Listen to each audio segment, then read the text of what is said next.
Oke guys, welcome to Pati Perkasa YouTube channel. Terima kasih buat teman-teman yang sudah setia mengikuti YouTube channel gue ya. Hari ini gue akan coba berbicara merekomendasikan motor lah ya, ibaratnya gue akan memberikan review dan testimoni dari motor kesayangan gue, yaitu si Rebelina, Honda Rebel 500 yang sudah gue miliki dari tahun 2018 dan sampai saat ini gue masih sayang banget sama motor ini ya. Not for sale teman-teman, karena memang motor ini menurut gue masih sangat nyaman ya. Nah, di video kali ini gue akan lebih mereview begini aja sih sebenarnya. Apakah Honda Rebel dengan tahun 2018 ini masih sangat reliable di 3 tahun kemudian, yaitu di tahun 2021. Nah, itu yang akan kita bicarakan. Tapi sebelumnya kita bumper dulu ya teman-teman.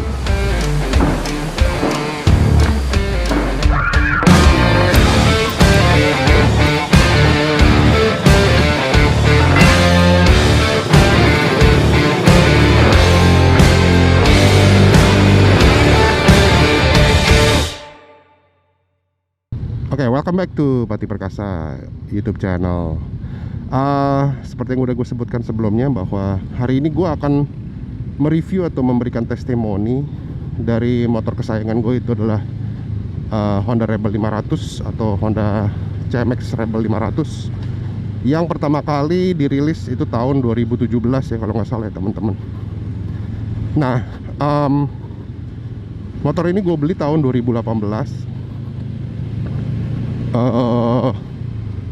karena menurut gua motor ini adalah motor yang sangat nyaman ya. Ketika gua test drive ini gua langsung, aduh, ini motor cruiser yang gak terlalu besar, tetapi menurut gue ini cocok banget buat jalanan di Jakarta. Jadi memang motor ini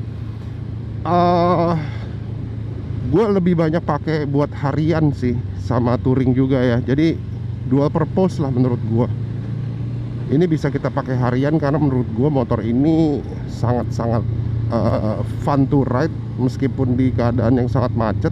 Tidak panas mesinnya, handlingnya gesit, mesinnya irit ya. Dan menurut gua dia punya dimensi yang masih mumpuni lah di jalanan Jakarta yang macet ini gitu ya. Jadi meskipun macet dia masih tetap selap-selip, masih bisa ya. Dan yang gua suka dari motor ini adalah memang mesinnya sih guys ya. Gua merasa bahwa generasi mesin 500 Honda Rebel yang disematin juga di CBX, di CBF 500 itu kan semuanya generasi mesin yang sama, cuman beda settingan torsi dan mappingnya ya, ECU mappingnya. Nah, menurut gue mesinnya ini adalah mesin 2 silinder 500 cc yang memang diklaim ya, beberapa review di internet ya, termasuk Visor Down juga bilang bahwa mesin 500 seriesnya Honda nih mesin yang bisa dibilang salah satu mesin terbaik sepanjang masanya Honda motorcycle ya. Karena menurut gue memang tarikannya itu enak banget untuk jarak jauh atau dipakai buat jarak dekat gitu ya. Nah, dan menurut gua motor ini masih sangat reliable di tahun 2021, meskipun sudah ada keluar yang versi upgrade-nya ya, dengan lampu serba LED ya, ada slipper clutch-nya sekarang gitu ya. Nah, itu menurut gua versi upgrade yang memang sudah dilakukan oleh Honda di sekitar tahun 2020 untuk penyegaran Honda Rebel. Nah tapi memang menurut gue sampai sekarang, menurut gue model yang lama pun ini tidak out of date gitu ya, masih tetap desain yang enak dilihat setelah 3 tahun. Karena memang model bobber ya, lampunya lampu klasik ya, bulat gitu ya. Dan menurut gua semuanya desainnya itu masih enak gitu dilihat sekarang ya. Nah jadi buat teman-teman yang mungkin mau mencari moge buat harian, gua sangat merekomendasikan Honda CMX Rebel 500 ini. Karena memang ini ya gua pakai harian dan sampai sekarang motor ini masih tetap gue pakai harian juga gitu kan ya. Jadi gue udah ngerasain banget bahwa motor ini, lu beli motor ini seharga sekarang tuh secondnya 130-an lah ya kalau nggak salah. Kalau barunya tuh udah 191 juta sekarang. Nah ini kita beli motor ini, yang pertama yang gue senang adalah karena memang motor ini sangat-sangat bisa dipakai untuk harian. Jadi lu nggak hanya pakai motor ini buat Sabtu Minggu ya, buat harian berangkat kantor, meeting, segala macem ya. Kalau emang lu suka riding naik motor setiap hari, ini motor menurut gua motor yang sangat-sangat enak buat dipakai harian. Moge yang enak lah buat dipakai harian ya. Nah konsumsi bensinnya menurut gua masih cukup irit ya. Jarang lah, maksudnya nggak boros. Mesinnya masih termasuk mesin moge 2 silinder yang irit ya. Dan shocknya juga empuk. Cuman beberapa kekurangan di motor ini gue akan bahas ya. Jadi buat teman-teman yang ingin beli motor ini biar tahu juga kekurangan dan kelebihan. Tadi kan gue udah kasih tahu semua kelebihannya ya. Nah kekurangannya motor ini yang pertama menurut gua, ini yang menyusahkan mungkin banyak owners ya dari Honda Rebel. Ini dia nggak ada indikator shift ya. Untuk yang versi lama ini nggak ada indikator shift di odometernya ya, atau di speedometer. Jadi dia tuh hanya ngasih tahu ke dalam keadaan masuk gigi atau netral gitu. Tetapi di gigi berapa gitu ya, lu nggak akan dikasih tahu bro gitu. Nah ini yang memang menurut gua awal-awal pasti menyusahkan ownersnya atau pemilik termasuk gue ya. Jadi bener-bener memang karena kita biasa dengan motor yang pasti ada gear indicatornya gitu ya, gigi berapa, 1, 2, 3, 4 gitu ya. Nah saat ini tiba-tiba pindah ke Rebel gitu, di awal-awal gue ngerasa wih gila nih nggak ada shiftnya gitu. Kadang-kadang suka bingung ini gigi 1, gigi 2 ya, atau gigi 3. Tapi gue nggak butuh waktu yang lama untuk connect dengan motor ini ya.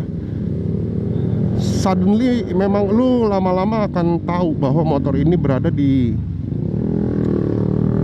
gear keberapa secara tidak langsung di kepala lu. Jadi memang menurut gua Honda mau mencoba bisa nggak ya motor ini connect dengan si ownersnya gitu ya.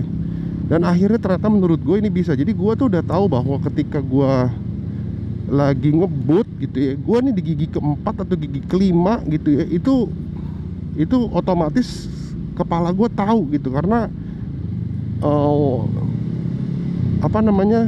memang jadinya kayak punya muscle memory gitu ya. Lo tahu nih kalau lagi kecepatan kesekian dan tarikan seperti ini, lo berada di gigi berapa. Nah ini menurut gue itu memang awal-awalnya akan menyusahkan, tetapi akhirnya lo akan connect dengan sendirinya sama motor ini ya. Nah yang berikutnya, gue selama 3 tahun ini ya, sekarang sudah hampir 6.000 km. Selama 3 tahun ini gue nggak pernah ada masalah apapun juga dengan motor ini ya. Paling jauh itu gue udah sampai Banyuwangi naik motor ini ya. Memang belum sampai keluar Jawa sih ya. Tetapi menurut gua untuk long touring pun motor ini sangat nyaman asalkan lu tidak boncengan ya. Karena kalau lu boncengan, space lu habis buat barang ya. Baik itu lu taruh di top box atau dijepit gitu ya,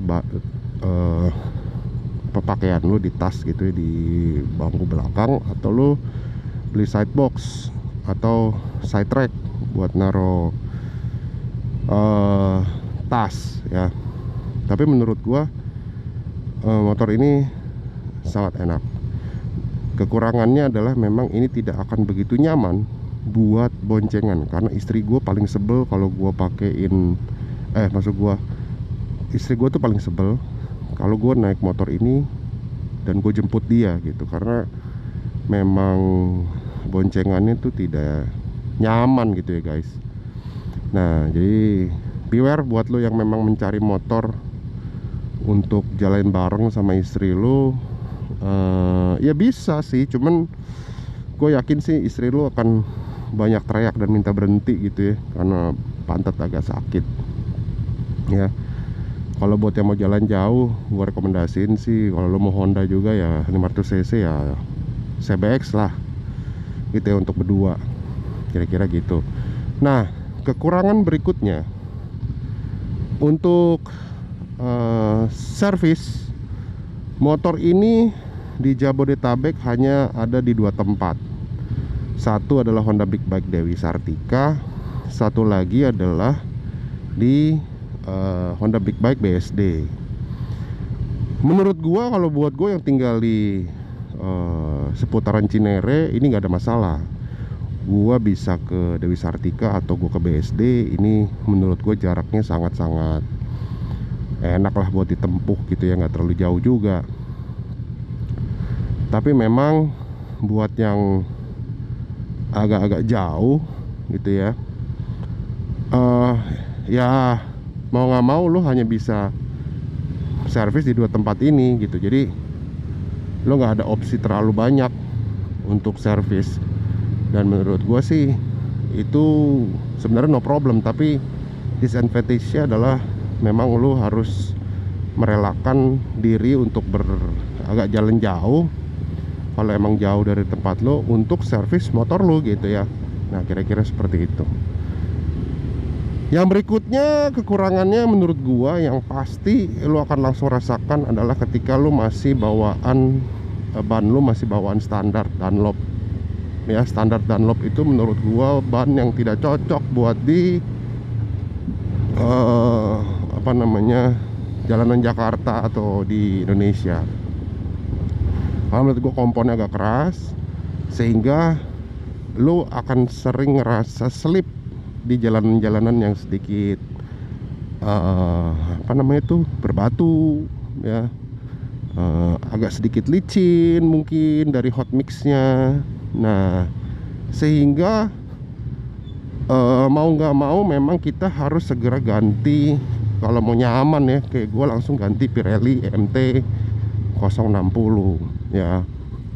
Nah setelah pakai Pirelli ya, motor ini mau lo bawa rebah juga nggak ada masalah, nggak ada gejala yang slip atau apapun juga itu ya guys. Nah jadi menurut gue memang itulah yang harus lo pahamin dulu nih sebelum lo beli motor. Sekarang banyak sih yang jual Honda Rebel ini, karena menurut gue secondnya aja masih banyak dicari orang ya, masih banyak banget dicari orang, sehingga memang kalau ada yang jual tuh cepet banget habisnya gitu. Nggak tahu kenapa memang, tapi motor ini memang ya, karena menurut gue modelnya sih ya, modelnya tuh emang keren gitu ya. Buat motor 500cc itu menurut gue emang keren gitu. Jadi nggak heran lah kalau banyak yang suka juga ya. Nah apa sih yang menurut gua motor ini harus menjadi motor pilihan lo untuk lo yang mau cari moge 500cc ya, model cruiser? Kalau gua sih memang menurut gua motor ini poin-poin yang paling besarnya buat gue adalah motor ini enak dipakai harian. That's it. Itu menurut gua sebuah garis bawah bold ya, bahwa motor ini memang motor yang enak buat dipakai harian. Jadi lu beli motor ini memang bukan hanya buat koleksi, tapi buat lu pakai gitu ya. Buat lu pakai jalan-jalan, lu pakai San Mori, lu pakai kerja. Itu menurut gua sampai saat ini tidak pernah ada masalah ya, karena memang motor ini dipakai harian juga oke-oke aja. Lo kan bisa lihat dari tadi ya, gua ngelewatin beberapa jalanan yang macet, yang sepi, yang agak-agak bumpy. Motor ini masih sangat-sangat bisa diandalkan ya, meskipun tahun 2018. Nah ini orang mana lagi? Duh, ada aja orang ya. Nah ini kayak kita lewat di selip-selipan mobil nih gini nih. Nah ini ya mau sempit mau apa nih masih masuk lah teman-teman. Jadi memang si stangnya ini nggak terlalu lebar gitu, masih enak lah buat dipakai selap-selip dan gesit motor ini ya. Oke ya, kira-kira seperti itu ya teman-teman, referensi gue buat lo yang memang mau mencari motor 500 cc ya, tipe cruiser. Gua sih sangat rekomen si Honda Rebel 500 ini, karena gue sampai sekarang motor ini masih menjadi motor favorit gue ya, meskipun sudah 4 tahun ya motor ini, tetapi tetap menjadi motor yang menurut gua enak buat dipakai harian. Tarikannya mantap dan lain-lain, udah gue sebutin semua. Kekurangannya juga udah, silakan ya didengarkan kembali atau ditonton kembali di bagian-bagian kekurangan, sehingga teman-teman juga jadi tahu ya. Kira-kira seperti itu ya teman-teman. Terima kasih banyak sudah nonton dari tadi. Semoga teman-teman dalam keadaan sehat semua. Jangan lupa buat yang belum subscribe, silahkan di subscribe di YouTube channel gue ini. Support gue terus biar gue bisa semangat terus berkarya ya teman-teman. Dan buat yang suka sama video ini jangan lupa di bantu likes dan bagikan video ini ke teman-teman lain yang mungkin lagi mencari moge-moge second, sehingga video ini bisa menjadikan referensi buat milih-milih motornya ya. Terima kasih teman-teman. Kalau gitu, Pati Perkasa signing out. Jangan lupa follow gue juga di Instagram ya. Semoga semua teman-teman dalam keadaan sehat terus. Assalamualaikum warahmatullahi wabarakatuh.